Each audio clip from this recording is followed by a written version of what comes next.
हाँ बच्चों, तो हम स्टार्ट कर रहे हैं नया चैप्टर हमारा पादपों में पोषण, है ना। पादपों में पोषण मतलब nutrition in plants, nutrition in plants. तो पढ़ते हैं, इसको चालू करते हैं। पौधों को अपनी वृद्धि के लिए जिन पोषक तत्वों की आवश्यकता होती है उनकी आपूर्ति मिट्टी, हवा और पानी के द्वारा की जा सकती है। मतलब पौधों को अपनी वृद्धि के लिए किसकी आवश्यकता होती है? पोषक तत्वों की। पोषक तत्व है ना, पोटेशियम, कैल्शियम, सल्फर, ये सब क्या होते हैं? मैग्नीशियम, ये सब क्या होते हैं? पोषक तत्व होते हैं। इनकी आवश्यकता पड़ती है पौधों को किसके लिए? अपनी वृद्धि के लिए, है ना, पोषण के लिए। तो वो कहाँ से करते हैं आपूर्ति? देखो मिट्टी से करते हैं, है ना, और हवा से करते हैं, पानी से करते हैं। अब देखो इनमें भी सबसे मेन है मिट्टी, है ना, जड़ों जड़ों से अवशोषित करते हैं वो। तो देखो, मृदा या मिट्टी खनिज लवणों का मुख्य स्रोत है। देखो सबसे मुख्य स्रोत कौन है खनिज लवणों का? मिट्टी। जो जमीन में, मृदा में, वो मिट्टी से लेते हैं, मतलब धरती के अंदर से लेते हैं वो मेनली, है ना। खनिज लवणों का मुख्य स्रोत कौन है? मिट्टी है। और जड़ों से लेते हैं वो, है ना। ये खनिज लवण जड़ों के अग्र विभोज्योतक क्षेत्र से, देखो इसको याद रखना, अग्र विभोज्योतक क्षेत्र। जड़ों के अंदर क्या पाया जाता है? अग्र अग्र का सिरा पाया जाता है, उसके अंदर पाया जाता है जग अग्र विभोज्योतक क्षेत्र। तो इस क्षेत्र से वो अवशोषित होते हैं खनिज लवण, है ना, जड़ों से। पौधों को अपनी वृद्धि के लिए 17 पोषक तत्वों की आवश्यकता पड़ती है। कितने पोषक तत्वों की आवश्यकता पड़ती है? 17। फिक्स ध्यान, इनको याद रखना कि संख्या कितनी इनकी? 17 पोषक तत्वों की आवश्यकता पड़ती है अपनी वृद्धि के लिए। CHO मतलब carbon, hydrogen, oxygen, nitrogen, phosphorus और सल्फर, है ना। ये प्रोटोप्लाज्मिक तत्व कहलाते हैं। देखो प्रोटोप्लाज्मिक तत्व क्या होते हैं? जो जीव द्रव्य में पाए जाते हैं, है ना। जीव द्रव्य को इंग्लिश में बोलते हैं प्रोटोप्लाज्म। तो प्रोटोप्लाज्मिक तत्व क्या होते हैं? ये carbon, hydrogen, HO oxygen, N का मतलब नाइट्रोजन, P का मतलब फास्फोरस, S का मतलब सल्फर। सल्फर को गंधक भी बोलते हैं।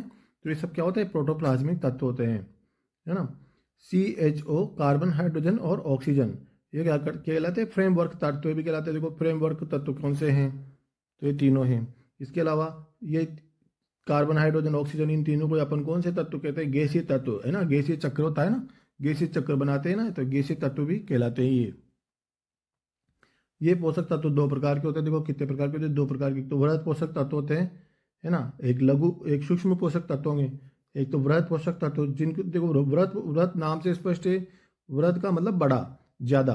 इनकी शरीर में ज्यादा आवश्यकता पड़ती है, पौधों को अपनी वृद्धि के लिए ज्यादा आवश्यकता पड़ती है। तो देखो इसमें पौधों को, पौधों के लिए वृद्धि के लिए मतलब, है ना, पौधों के लिए पोषक, वृहद पोषक तत्वों की अधिक मात्रा में आवश्यकता पड़ती है। देखो अधिक मात्रा में आवश्यकता पड़ती है इनकी, इसलिए इनको क्या है? वृहद पोषक तत्व कहते हैं। और कम मात्रा में आवश्यकता पड़ती है उनको सूक्ष्म पोषक तत्व बोल देंगे, है ना।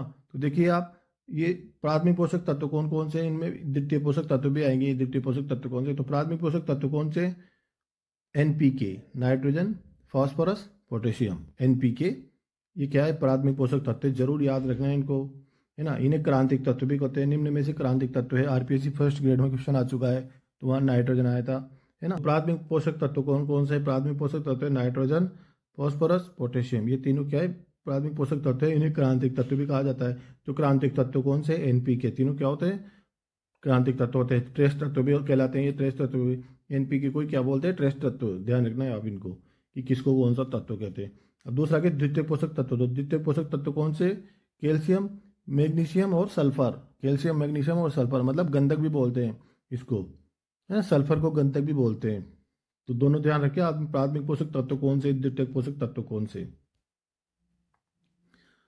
अगला है आपका सूक्ष्म पोषक तत्व। एक तो वृहद पोषक तत्व था, एक सूक्ष्म पोषक तत्व। अब सूक्ष्म पोषक तत्व कौन कौन से आपको जरूर ध्यान होना रखना है, याद रखना है पूरा। कम मात्रा में आवश्यक होते हैं, है ना। तो कौन कौन से सूक्ष्म पोषक तत्व? लोहा, लोहा को आयरन भी बोलते हैं। और इनके संकेत भी आपको पूरे सभी के संकेत ध्यान रखने हैं, आपको प्रतीक ध्यान रखने हैं। लोहा का मतलब आयरन, Fe। मैग्नीज, है ना, Mn, क्लोरीन, Cl, है ना। Zinc, Zn। जस्ता भी बोलते हैं इसको, जस्ता भी आ जाता है परीक्षा में, है ना, जस्ता, जस्ता या जिंक। बोरोन, निकल, कॉपर, कॉपर को तांबा भी बोलते हैं, तांबा भी आ जाता है ना, तांबा, है ना, मोलिब्डेनम एमओ, तो ये सब क्या है, सूक्ष्म पोषक तत्व है। कंठस्थ कर लेना, इनको जरूर याद कर लेना, परीक्षा में पूछा जाता है निम्न में से सूक्ष्म पोषक तत्व है कौन सा है, तो आपको छांटना पड़ेगा, तो आपको ये सारे 8 के 8 जरूर याद रखने हैं। सूक्ष्म पोषक तत्वों को छिपी हुई भूख भी कहते हैं, देखो छिपी हुई भूख भी कहलाती है। छिपी हुई भूख किसे कहते हैं, सूक्ष्म पोषक तत्वों को कहते हैं। अब देखो इंपॉर्टेंट पॉइंट आ रहे हैं अब अपने, कैल्शियम और पोटेशियम। कैल्शियम और पोटेशियम कोशिका झिल्ली की पारगम्यता का नियंत्रण करते हैं। कौन कौन, सी और के, मतलब कैल्शियम और पोटेशियम कोशिका झिल्ली की पारगम्यता का नियंत्रण करते हैं, है ना। पारगम्य होती है कोशिका झिल्ली, तो चयनात्मक पारगम्य होती है, तो उसकी पारगम्यता का नियंत्रण कौन करते हैं, कैल्शियम और पोटेशियम। इंपॉर्टेंट, कैल्शियम और पोटेशियम यही दोनों संतुलनकारी कार्य भी करते हैं। देखो संतुलन कार्य भी करते हैं, मतलब एंटागोनिस्टिक रोल है इनका, है ना। हानिकारक पदार्थों,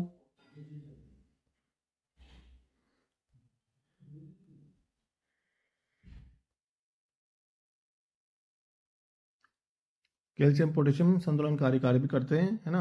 हानिकारक पदार्थों को क्या करते हैं, ये जो विषैला होता है ना, हानिकारक पदार्थों का जो विषैलापन होता है उसको संतुलित करते हैं, मतलब ये इसलिए संतुलन कार्य करते हैं, क्योंकि ये संतुलित करते हैं, जो विषैलापन होता है ना उनको संतुलित करते हैं हानिकारक पदार्थों के। इसके अलावा रेडॉक्स अभिक्रियाओं में कौन से तत्व भाग लेते हैं, देखो रेडॉक्स अभिक्रियाओं में कौन कौन से तत्व भाग लेते हैं, तो आप जैसे ईटीएस क्या है, एक रेडॉक्स अभिक्रिया है, तो इसमें कौन कौन से तत्व भाग लेते हैं। ईटीएस की फुल फॉर्म है इलेक्ट्रॉन स्थानांतरण तंत्र, Fe आयरन, मैंगनीज, कॉपर और क्लोरीन। ये चारों संकेत ध्यान होना चाहिए आपको कि कौन किस में भाग लेता है, किसको क्या कहते हैं, है ना। रेडॉक्स अभिक्रियाओं में कौन भाग लेता है, ये चारों।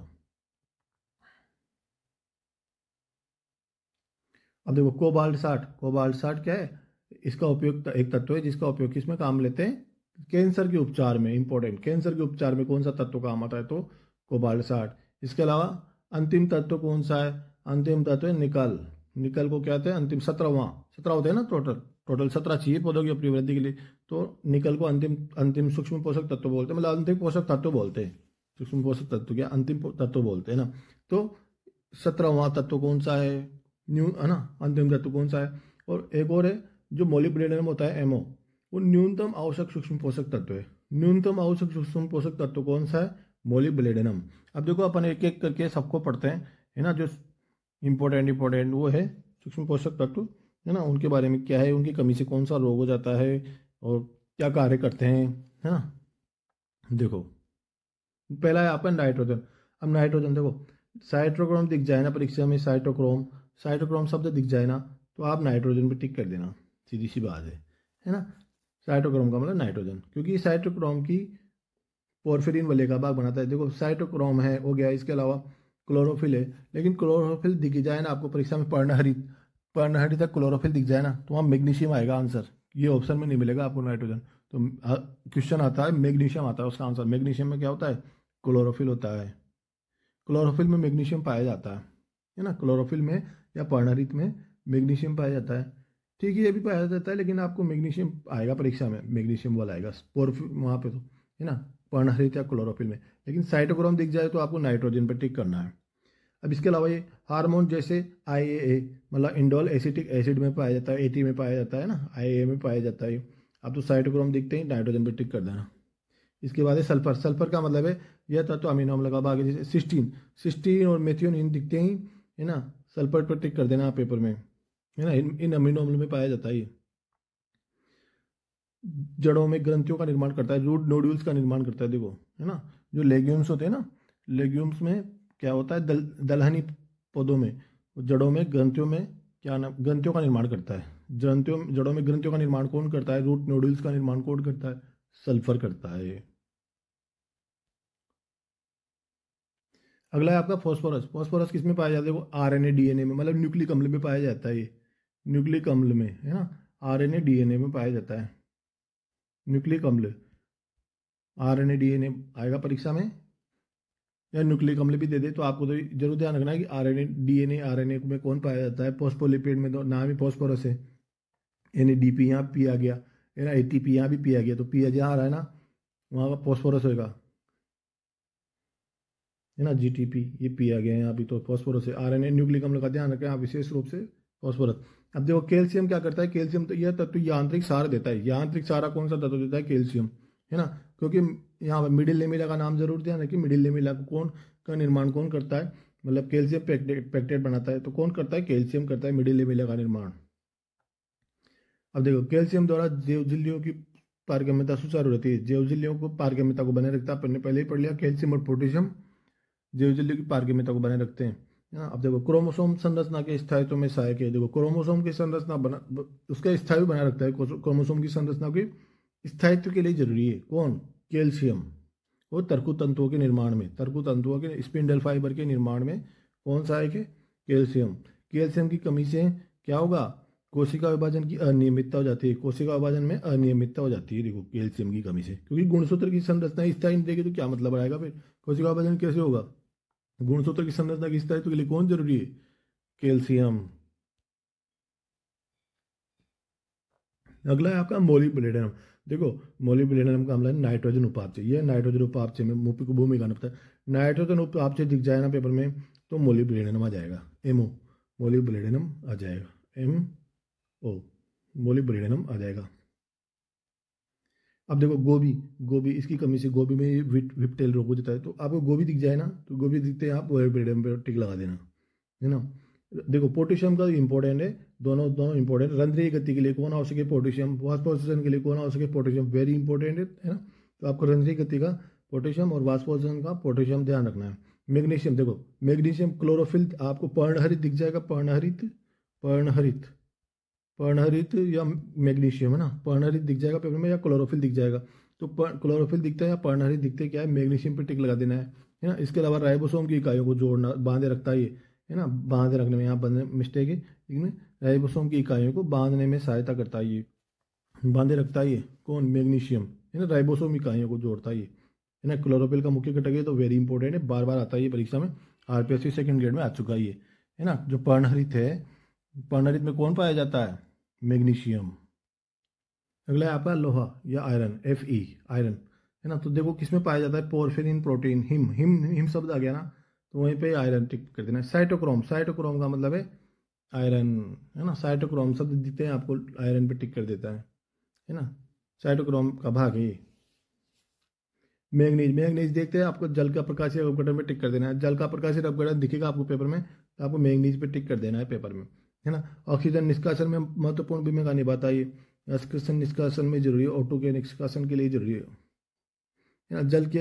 जल के इलेक्ट्रॉन पीएस सेकंड, मतलब फोटो सिस्टम सेकंड पर स्थानांतरण में महत्वपूर्ण होता है कौन, मैग्नीज, है ना।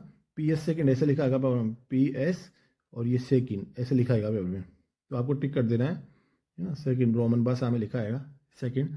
तो जल के electron PS second photo system second पर कौन स्थानांतरित करता है, मैग्नीज, है ना। खास रूप से जल के प्रकाशीय अपघटन वाला जरूर ध्यान रखना है आपको, जल का प्रकाशीय अपघटन आएगा तो मैग्नीज पे टिक कर देना। अब देखो मैग्नीज की कमी से किसमें रोग होगा, मटर में मार्स स्पॉट रोग हो जाता है। तो मटर दिखते हैं आपको पेपर में, मैग्नीज पे टिक कर देना है, ऐसे याद कर लेना। साइटोक्रोम दिखते हैं क्या है, लोहा या आयरन, टिक कर देना, है ना।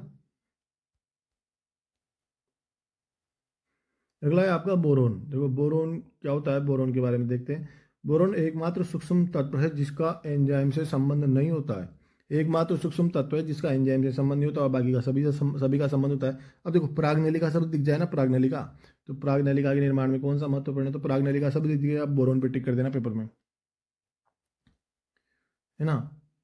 प्रागनलिका के निर्माण में महत्वपूर्ण भूमिका निभाता है, शर्करा के स्थानांतरण में प्रमुख भूमिका निभाता है। शर्करा मतलब कार्बोहाइड्रेट, कार्बोहाइड्रेट को श्वसन स्थल तक तो पहुंचाता है, मतलब स्थानांतरित करता है, एक ही बात है ना। कार्बोहाइड्रेट या शर्करा को का स्थानांतरण करता है, श्वसन स्थल तक पहुंचाता है ये। अब देखो बोरोन की कमी से कौन सा रोग होता है, बोरोन की कमी से अंगूर, अंगूर दिख जाएगा आपको, चुकंदर दिख जाएगा आपको परीक्षा में, तो आपको या बीट आएगा, ये वाला आता है, बीट नाम आ जाता है या चुकंदर नाम आ जाता है, तो बीट का जरूर नाम दे के, बीट और अंगूर बीट चुकंदर ये सब देखते हैं आपको, बोरोन पे टिक करना है ना। तांबा दिखते हैं आपको, नींबू पे टिक कर देना है, कॉपर या तांबा नींबू पे टिक कर देता है, नींबू में डायबेक रोग हो जाता है ना। तांबा किसका घटक है, विटामिन सी का निर्माण करता है। देखो विटामिन सी का निर्माण करता है। प्लास्टोसाइनिन, ये साइनिन जहाँ भी आ जाता है ना वहाँ कॉपर शब्द जरूर आता है, साइनिन जहाँ भी आ जाता है ना। तो प्लास्टोसाइनिन में उपस्थित होता है ये। इसके अलावा विटामिन सी का निर्माण करता है ये, प्लास्टोसाइनिन में पाया जाता है। नींबू में रोग पैदा करता है ना, कोई सा भी रोग मान लो आप, तो नींबू में रोग पैदा करता है कौन, इसकी कमी से कौन सा रोग हो जाता है, इसकी कमी से होता है कौन सा, नींबू में डायबेटिक रोग।